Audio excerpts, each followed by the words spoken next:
Welcome to sauce TV. నేను మీ ఆబిద్ హుసేన్. మనతో పాటు కే డొమినిక్ రెడ్డి ఉన్నారు. అసలు వీరి డిగ్రీస్ చూస్తేనే అన్నీ ఉన్నాయన్నమాట.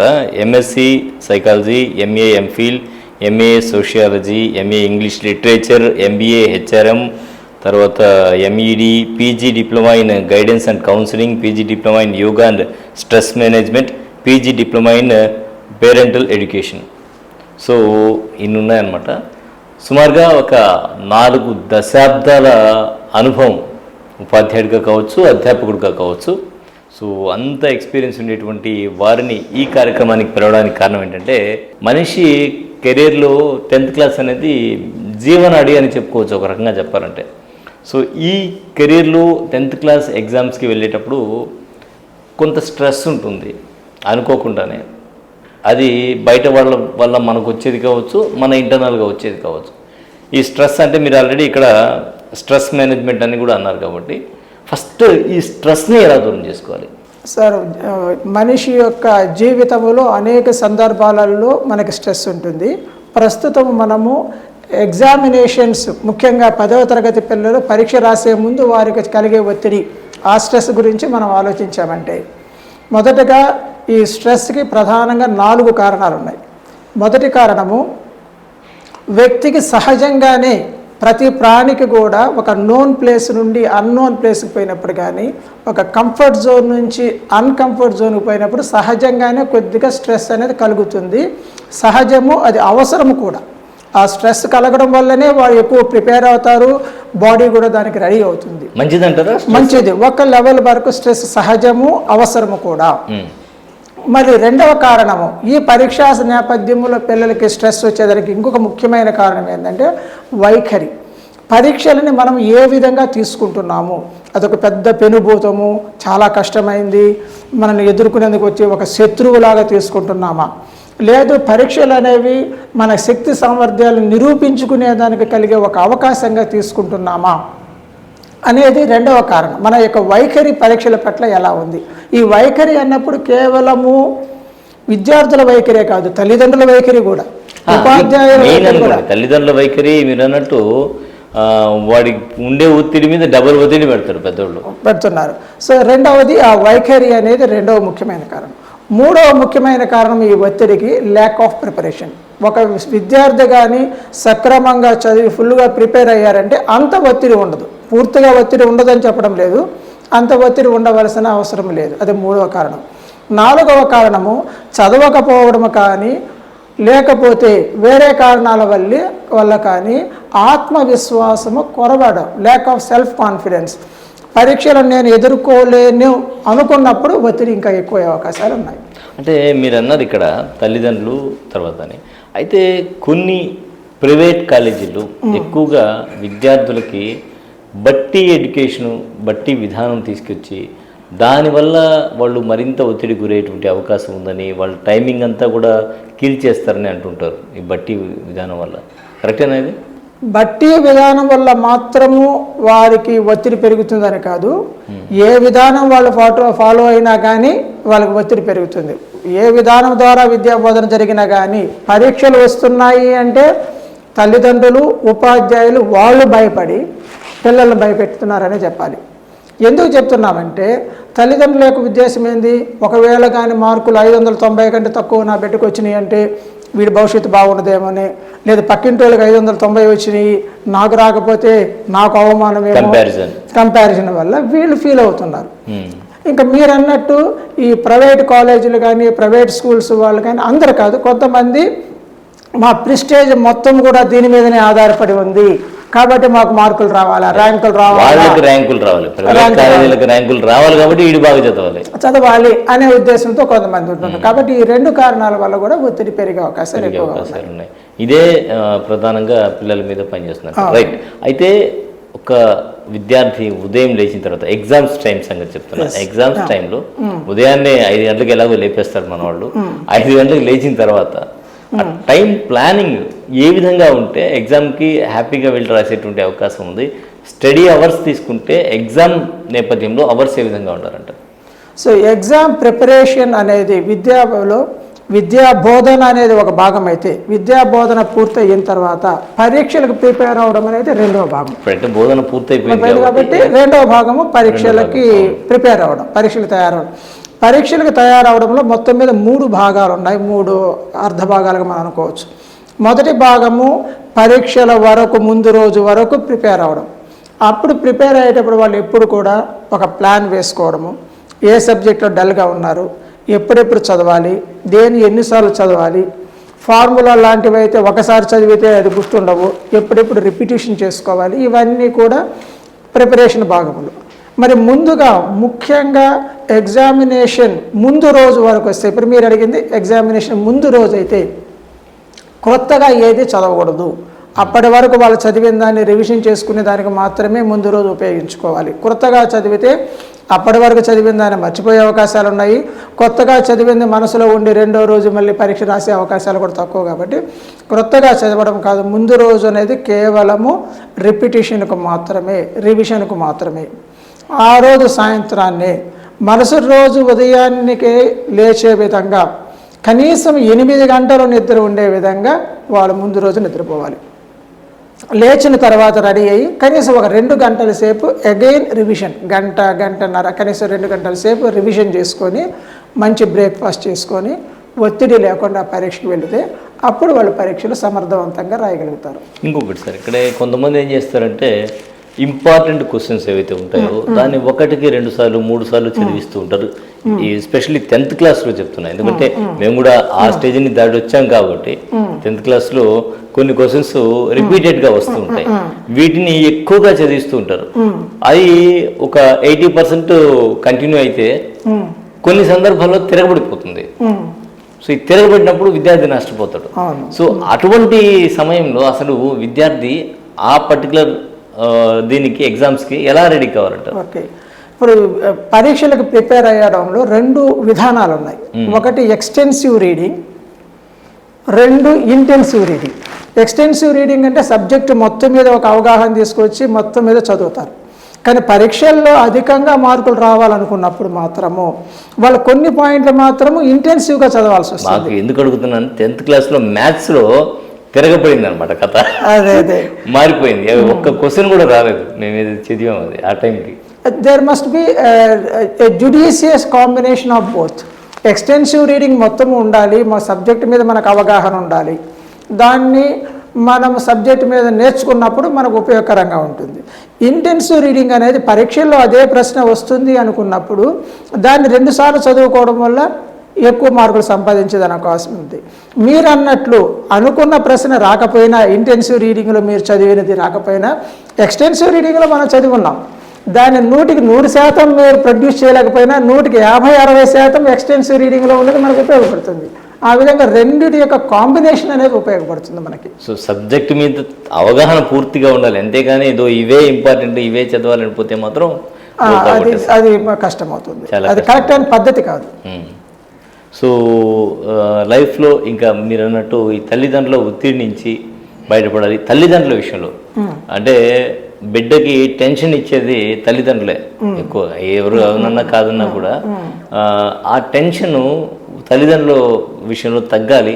వాళ్ళు టెన్షన్ తగ్గించుకొని పిల్లల్ని టెన్షన్ లేకుండా బడికి పంపించారంటే వాళ్ళ బిహేవియర్ ఎట్లా ఉండాలి? ఎస్, ఒక రకంగా మనం గమనించామంటే విద్యార్థులని they are the victims of the victims అంటాం. అంటే తల్లిదండ్రులు సమాజం యొక్క బాధితులు, తల్లిదండ్రుల యొక్క బాధితులు విద్యార్థులు. సాధారణంగానే తల్లిదండ్రులలో బిడ్డల పట్ల ఉన్న ఆసక్తి వల్ల, వాళ్ళ మీద ఉన్న ప్రేమ, వాళ్ళ మీద ఉన్న ఎక్స్పెక్టేషన్స్ వల్ల వాళ్ళు బాగా చదవాలి, దే షుడ్ ఫేర్ వెల్ అనే భావన రావడం చాలా సహజం. కానీ అది ఎంతవరకు మనం వాళ్ళని వాళ్ళ వైపు ఉంచుతున్నామో, ప్రెషర్ లాగా అవుతుందా, లేదు వాళ్ళ ఎంకరేజ్మెంట్ లాగా ఉందా, లేదు ఒక సపోర్ట్ లాగా ఉందా అనే దాన్ని మనం గమనించాలి. ముఖ్యంగా ఎగ్జామినేషన్ సమయంలో పిల్లలని ఒత్తిడి చేయడము కరెక్ట్ అయిన పద్ధతి కాదు. దానివల్ల నెగిటివ్ ఎఫెక్ట్స్ వస్తున్నాయి కానీ పాజిటివ్ ఎఫెక్ట్ రాదు. మనము చేయవలసింది ఏంటంటే, నాన్న యు డూ యువర్ బెస్ట్, బాగా చదువు, బాగా కష్టపడు, ఏమి నువ్వు మాత్రం టెన్షన్ పడద్దు, అంతవరకు ఎన్ని మార్కులు వచ్చినా కానీ we are ready to take you. ఎప్పుడైతే పిల్లల్లో నాకు మార్కులు తగ్గినప్పుడు తల్లిదండ్రులను అంగీకరించరేమోనే, వాళ్ళు బాధపడతారేమో అనుకున్నప్పుడు వీళ్ళ ఆందోళన ఎక్కువయ్యి నెగిటివ్ హార్మోన్స్ బాడీలో ఫ్లో అయినప్పుడు వాళ్ళ యొక్క పర్ఫార్మెన్స్ దెబ్బతినే అవకాశం కూడా ఉంది. సో పేరెంట్స్ అనేవాళ్ళు ఎప్పుడైనా కానీ ఒక సపోర్టివ్ పాత్రని పోషించాలి.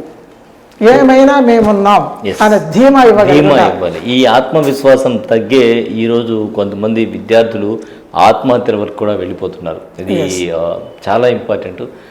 ఏమవుతుంది, ఎగ్జామ్సే కదా పోయి రాయి, లేకపోతే నెక్స్ట్ రాసుకోవచ్చు అని చిన్న, అంటే నెక్స్ట్ నెగ్లిజెన్స్ అని కాదు, ఆ చిన్న ధైర్యం అనేది వాడికి చాలా ఉపయోగపడుతుంది. ఆ ధైర్యం ఇవ్వాలి. ఏమవుతుంది, ఎగ్జామ్సే కదా, జీవిత పరీక్ష అయితే రాయట్లేదు కదా నువ్వు, ఏమంటారు సార్? అంతే. ఆ విషయానికి వస్తే ఎప్పుడైనా కానీ తల్లిదండ్రులు కానీ సమాజం మొత్తం గుర్తుపెట్టుకోవాల్సింది ఏంటంటే examinations are not the life. పరీక్షలు మాత్రమే జీవితము కాదు. జీవితంలో ఒక భాగము, జీవితంలో చిన్న భాగం. మన జీవితంలో గమనిస్తే అనేక మంది, ఇంకా చెప్పాలంటే ఎక్కువ మంది సాధారణమైన మార్కులతో, సాధారణమైన ర్యాంకులతో చదివి పైకి వచ్చిన వాళ్ళే. కొంతమంది అయితే ఫెయిల్ అయ్యి డిస్కంటిన్యూ అయ్యి వాళ్ళు ఎంతో విజయాలు సాధించున్నారు.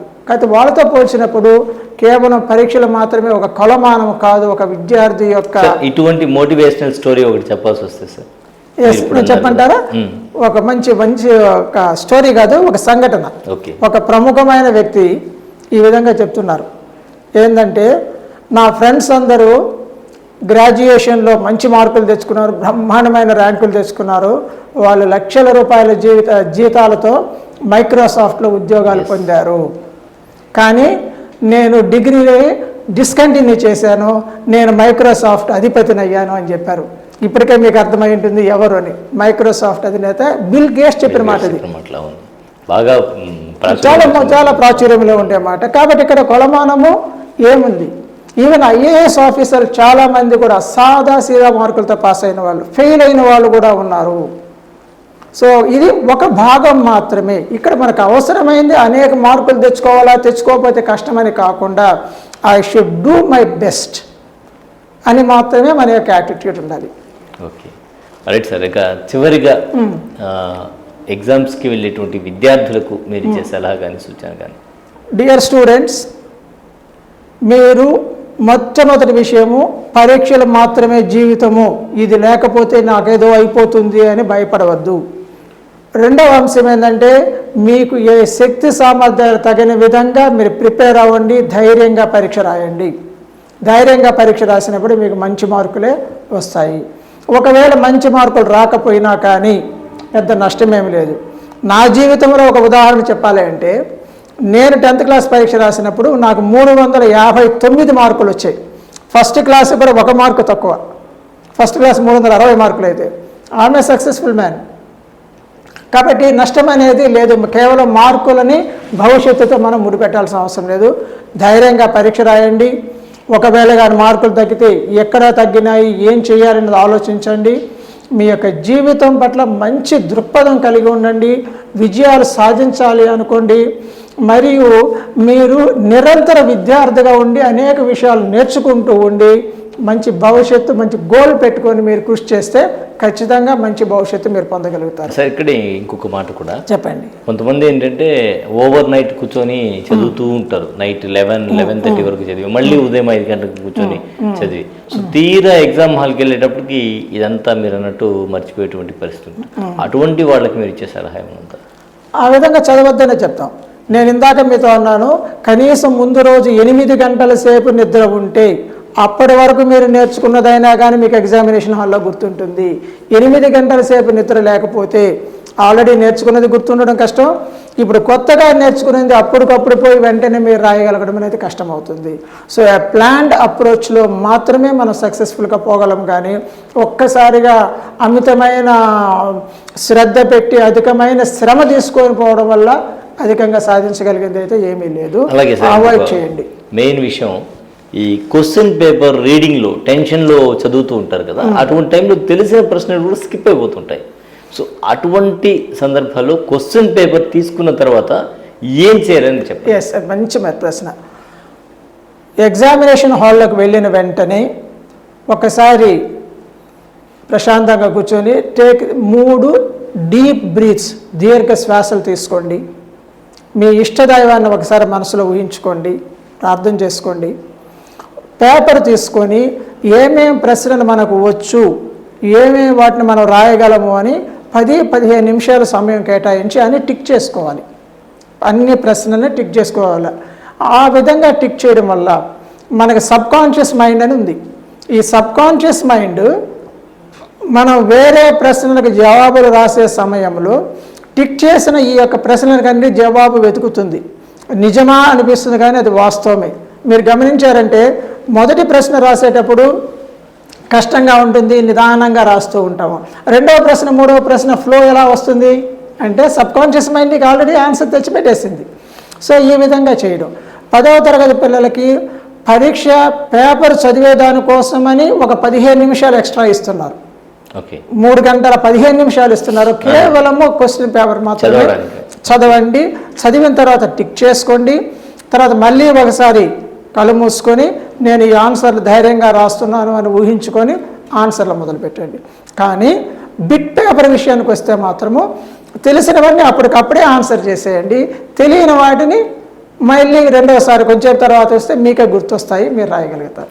అలాగే సార్, ఈ ఆప్షనల్ క్వశ్చన్స్ ఉంటాయి కదా, ఆప్షనల్ క్వశ్చన్స్ వచ్చినప్పుడు ఏ క్వశ్చన్కి రాస్తే బాగుంటుంది అనేటువంటి విషయంలో ఎంపిక విధానం, 2 క్వశ్చన్లు మనకు తెలిసినప్పుడు ఎంపిక విధానం ఎలా ఉండాలి? ఏది బెటర్గా రాయగలుగుతున్నాము అనేది మొదటిది. ఏ ప్రశ్న రాస్తే ఎగ్జామినర్ ఇంప్రెస్ కాగలడు అనేది కూడా మనం గమనించాలి. ఉదాహరణకి ఎస్ఏ టైప్లో మాత్రమే రాయగలిగింది ఒకటి ఉంది, పాయింట్స్ వైజ్ రాయగలిగింది ఒకటి ఉంది అనుకోండి. So first preference point wise రాయగలిగిందని మనం రాసి దానికి తీసుకోవాలి. ఎందుకంటే easy to impress the examiner కూడా ఫస్ట్ పాయింట్ రాశాడు, రెండో పాయింట్ రాశాడు, మూడో పాయింట్ రాశాడు, టిక్ అని మార్క్. అతనికి కొంచెం ఈజీగా ఉంటుంది నంబరింగ్. ఓకే, ఇతను కథ రాయలేదురా ఉంటుంది కాబట్టి అక్కడ వాళ్ళకి ఎగ్జామినర్ని మనం బెటర్గా ఇంప్రెస్ చేయగలుగుతాం.